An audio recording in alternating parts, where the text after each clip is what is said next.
जिस तरह जीवन एक सत्य है, ठीक प्रत्येक व्यक्ति को यह भी भली भांति पता है कि मृत्यु भी एक ऐसा सत्य है जिसे कोई जितना मर्जी झुठला दे, परंतु इसे बदला नहीं जा सकता। कहने का अर्थ है कि जिसने इस पृथ्वी पर जन्म लिया है उसे एक न एक दिन अपने प्राणों की आहुति देनी पड़ती है।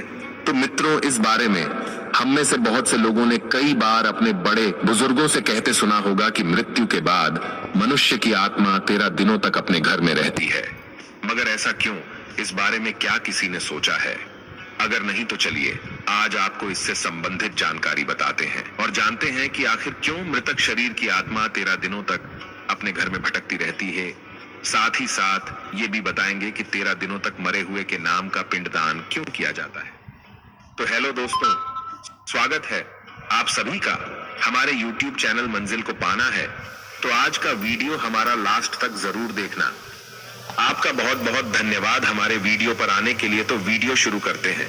तो मित्रों, गरुड़ पुराण में इस बारे में विस्तार से बताया गया है।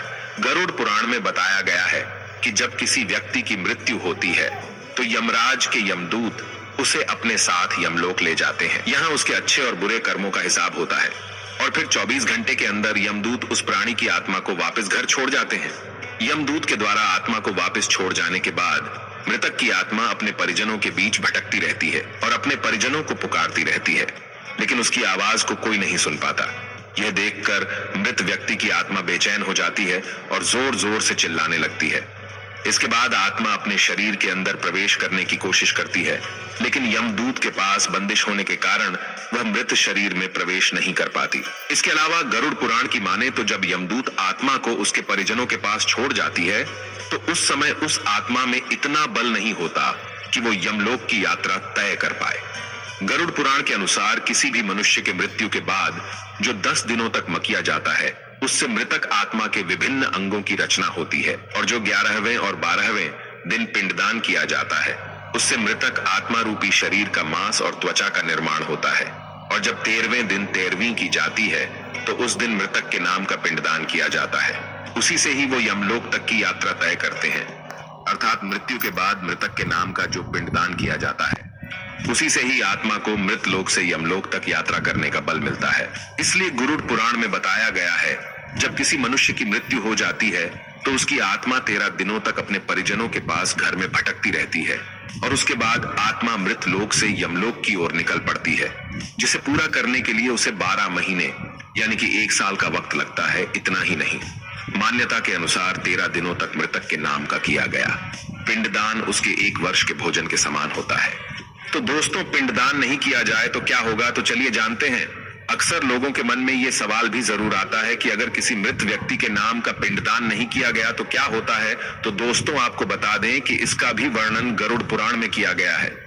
जी हाँ, जिस मृतक व्यक्ति का पिंडदान नहीं किया जाता, यमदूत उसे 13वें दिन जबरदस्ती घसीटे हुए यमलोक की ओर ले जाते हैं और मृतक व्यक्ति की आत्मा को इस दौरान काफी कष्ट उठाना पड़ता है। इसलिए हिंदू धर्म में मनुष्य की मृत्यु के बाद 13 दिनों तक पिंडदान करना आवश्यक माना गया है। इसके अलावा आपको बता दें कि 13वें दिन परिजनों के द्वारा मृतक व्यक्ति के नाम का जो भोज करवाया जाता है, अगर वह कर्ज लेकर किया जाए तो मृत व्यक्ति की आत्मा को शांति नहीं मिलती।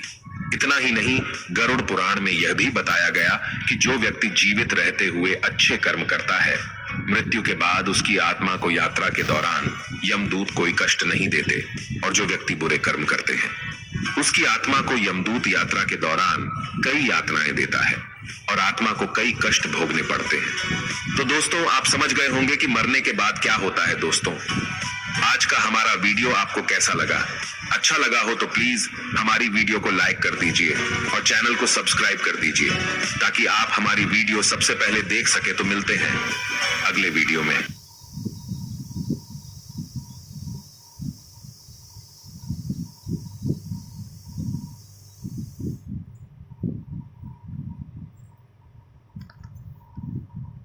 जैसा कर्म वैसा